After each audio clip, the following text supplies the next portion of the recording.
So anybody heard about the term black box at all and where it comes from?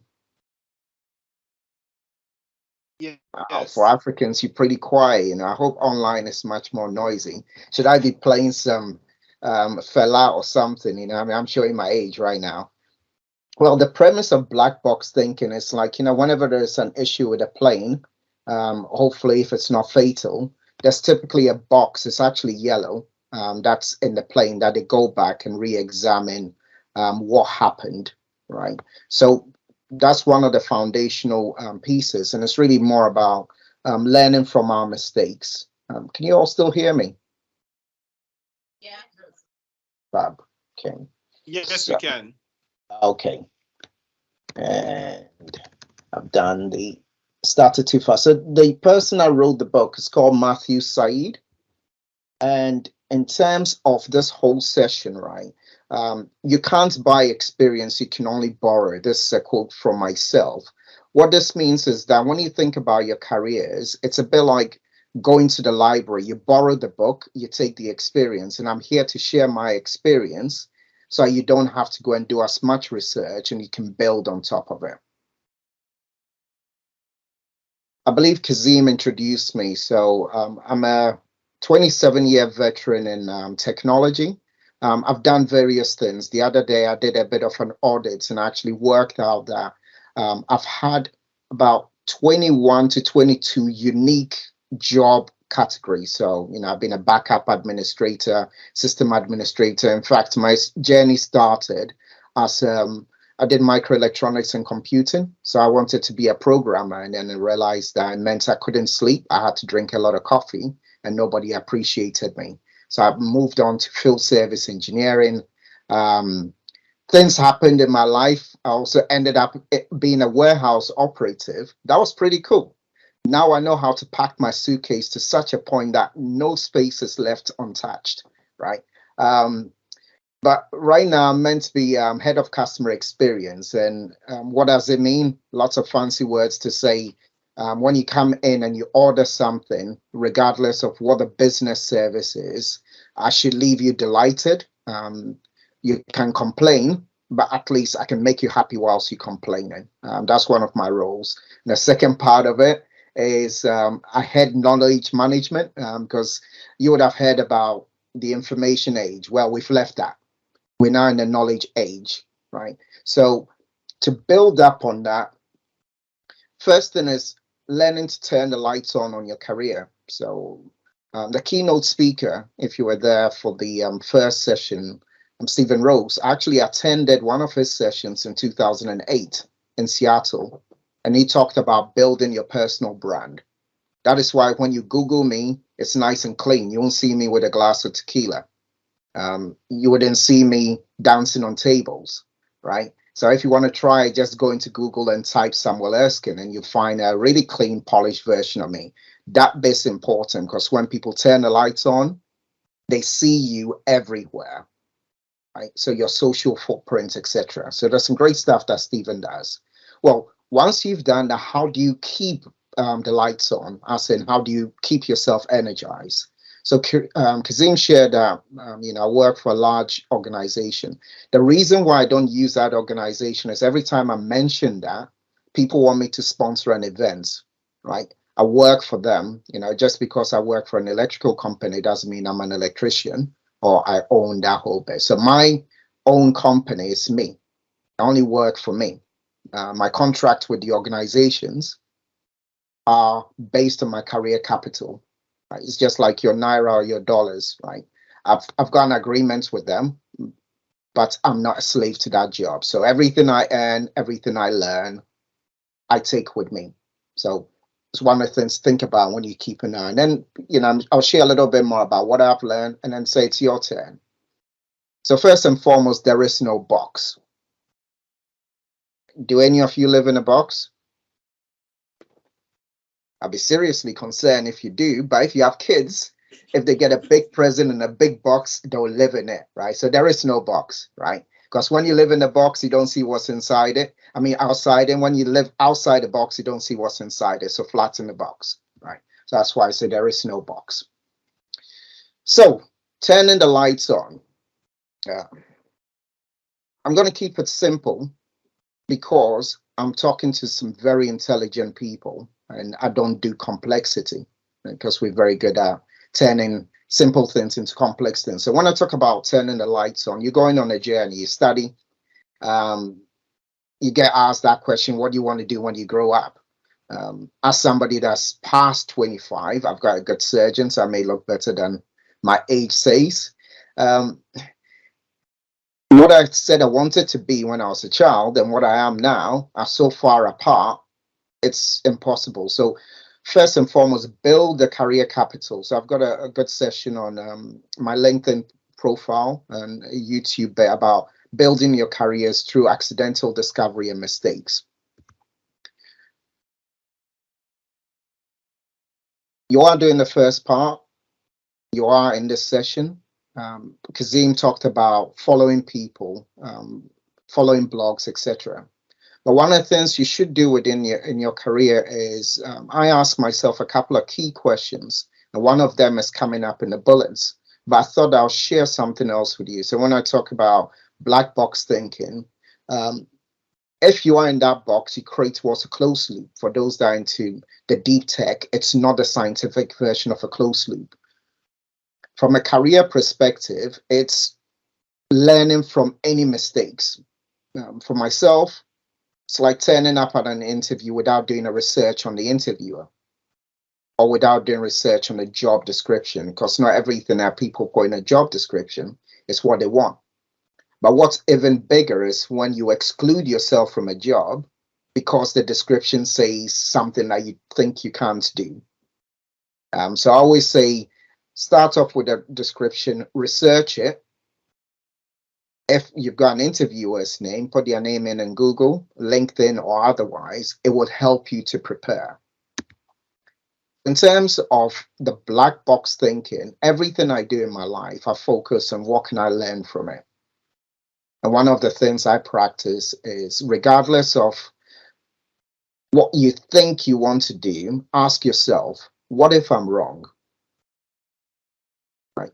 So what if I'm wrong with this career choice, or what if I'm wrong with this subject I want to study? And if you're right, ask yourself, what if there's an alternative? And then speak to your peers, because you're here to learn, but you're only learning to improve the action. Kazim did shorten my time because I was arguably late because I didn't learn my lesson that the clock's gone back in the UK. So at one point we're at the same time. So I am very un-African and very African at the same time. I turned up late when I could have turned up early. But the first lesson, seeing that this is mixed reality, it's actually very, very important to understand that all technology dies. How many of you still have the same phone you had 5 years ago? You do. You must love that phone, madam, right?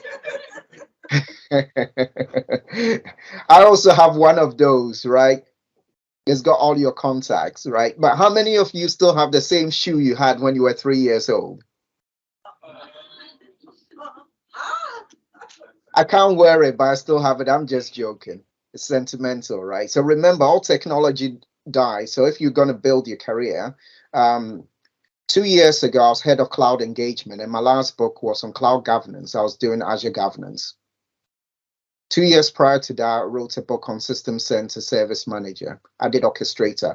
I pivot, but every time I pivot, it's because I'm not stuck with the technology. I'm stuck with what it needs to do. So be open to those new ideas to drive your career.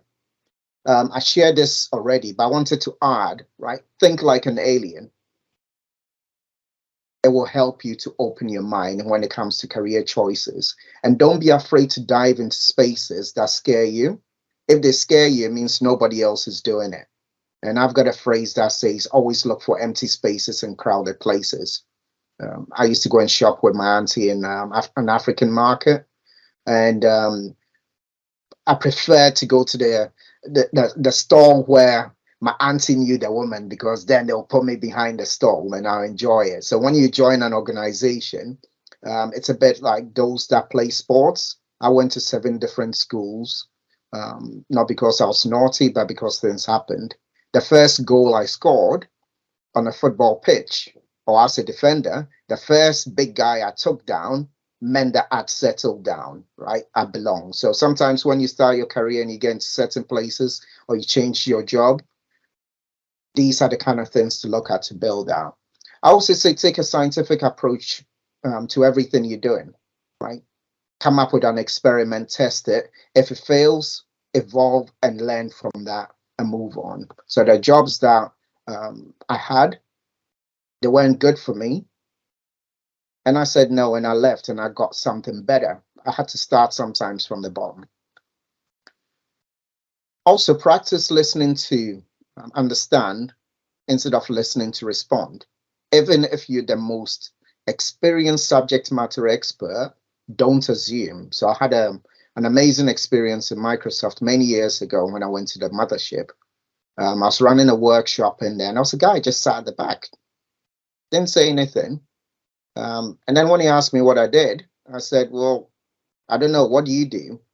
It turned out that, he had a nuclear degree, nuclear science degree, plus he measured some things to them. This guy was just like a boffin, but he was a big deal in Microsoft. And I ended up spending a great deal of time in his office, and he connected me to different people. That's because I checked my ego at the door and also entered with curiosity.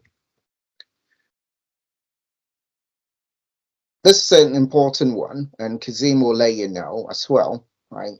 There are some fantastically big egos in this industry that you're entering in terms of mixed reality.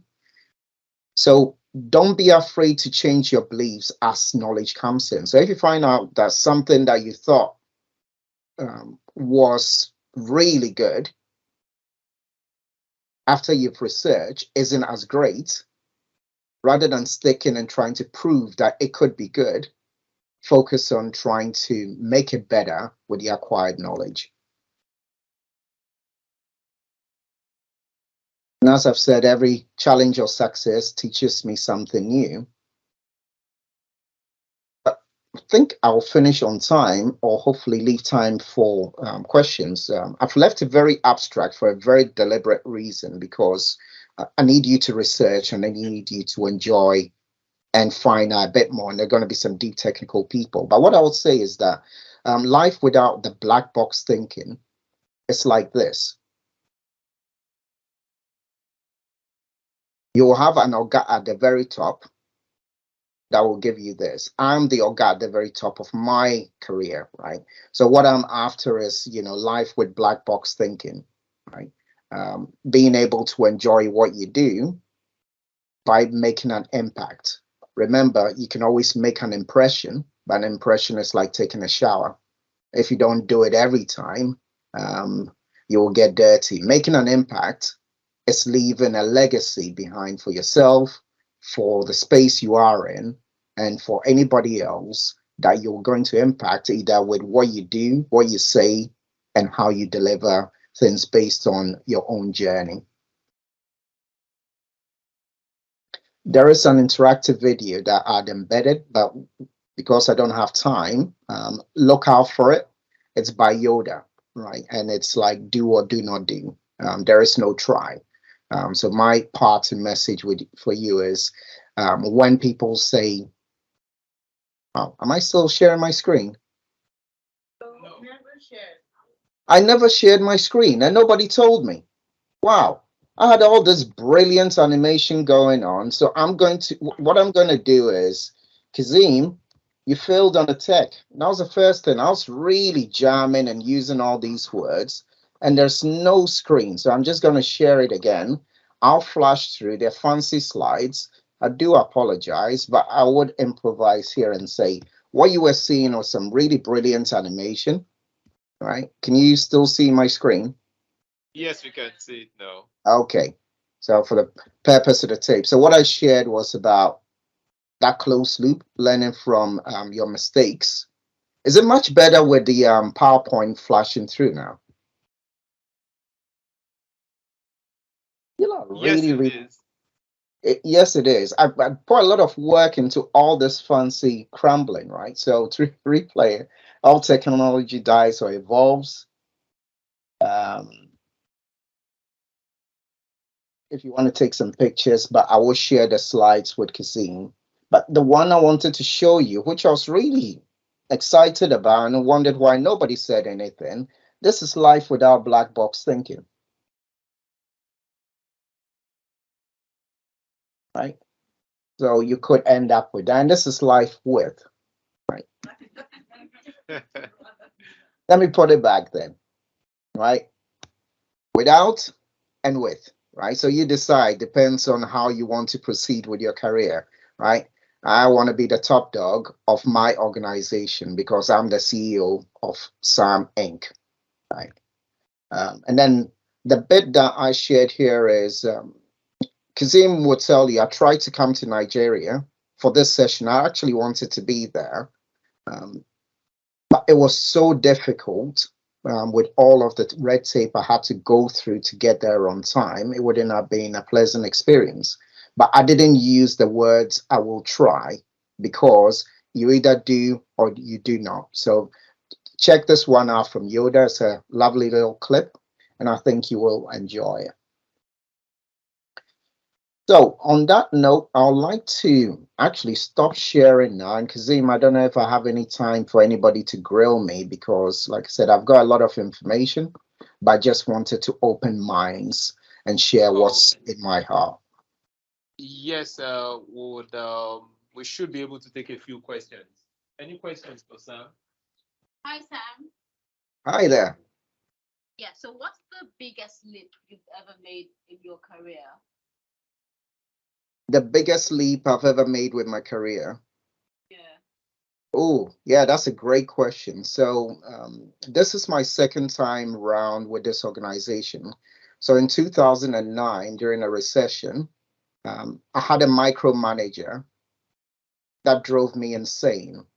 So I decided to leave the organization and form my own company and learn about small business the hard way. So that's how I and Kazim interacted. So the biggest leap was to going from having been an employee, a high performing employee, to suddenly having to run my own business and learning about things that I didn't really know.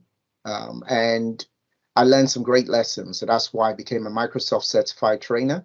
The first company I joined when I tried to run my own business was a partnership. And within about 3 months, it turned out to be a very, very bad deal. So I had to learn to build a company from the ground up. So I'll say that's been the hardest piece, which is working for somebody to actually having to generate business and then not knowing when the next job will come, but being strong enough in mind to say, you know something, I'll figure it out. Something will happen. So that's been the biggest leap. So, yeah, I have a follow-up question then. Yeah, sure. Hi. Now that you combine being an employee for an organization and having your own business, which would you say you prefer? Well, fantastic question. I will reshape the answer to say it's not about preference. Having done that, now I know I work for myself. The only difference is that the contract is different. This contract comes with medical cover, it comes with a notice period, and it comes with holidays that are paid for. So when I worked for myself, I had to have a sales organization, which is, you know, connecting with different people. I had to make sure that I'm charging enough. So if I go on holiday, it doesn't get impacted. So it's the enlightenment is that having worked for myself, I understand that you work for yourself. So never, I don't feel if somebody tells me, well, you know, I'm not going to make you a director. Or I'm not going to make you the CIE. I'm like, you know something, I own my own company. I promoted myself every 5 minutes on LinkedIn.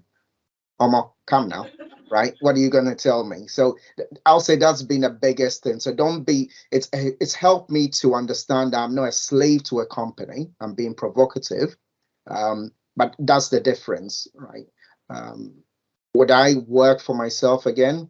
Well, not unless I'm in partnership with Kazim, because he knows how to bring people together and he'll generate the money and I'll just sign the checks and hopefully be sitting in there cruising with yourself. I know it's a long answer to your short question, but it's a long journey, so I had to try and compress it into this long answer.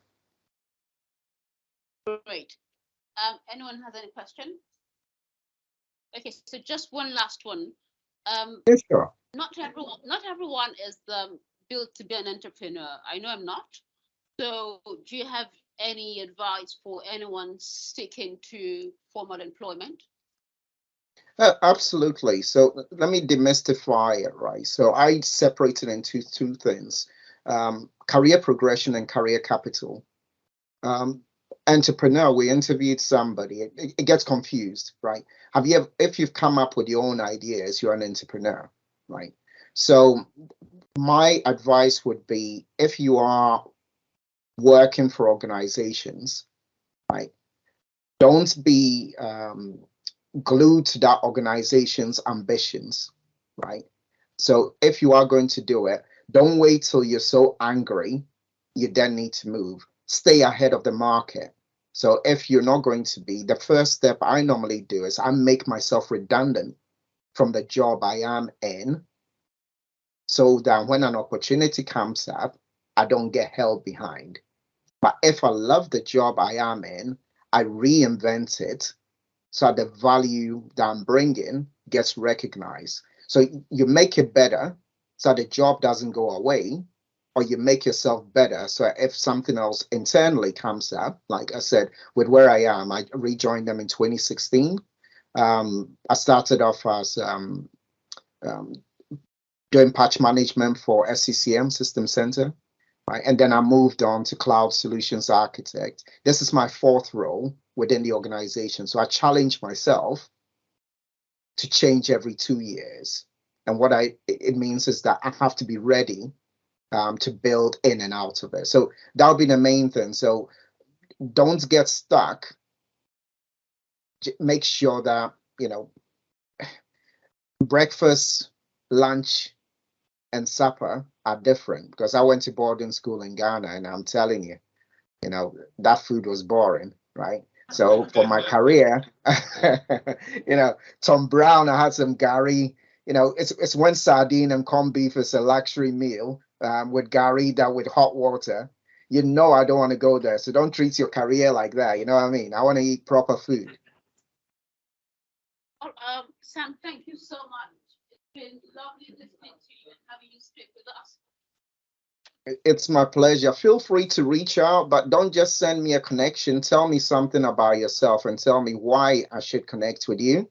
But also subscribe to Africa Talks Tech, because I and Kazim have been really interviewing some great people that have much more information than the two of us. So if you can push that subscription to 1,000, it's an interesting challenge, because we haven't been doing much marketing. So I think we only at about 100 or so, but we've interviewed some great people from the African diaspora. Nigeria is like seriously represented there. I think you've got Olabisi that did a session. So we've been listening to some great people, either from Africa or the African diaspora, that can also give you some guidance around some of these things I was talking about here. But thank you so much for being patient with me. Bye, Sam. Bye. Take care. Thank you very much, sir. That's all right, Kazim. Catch you later. All right, bye. Bye.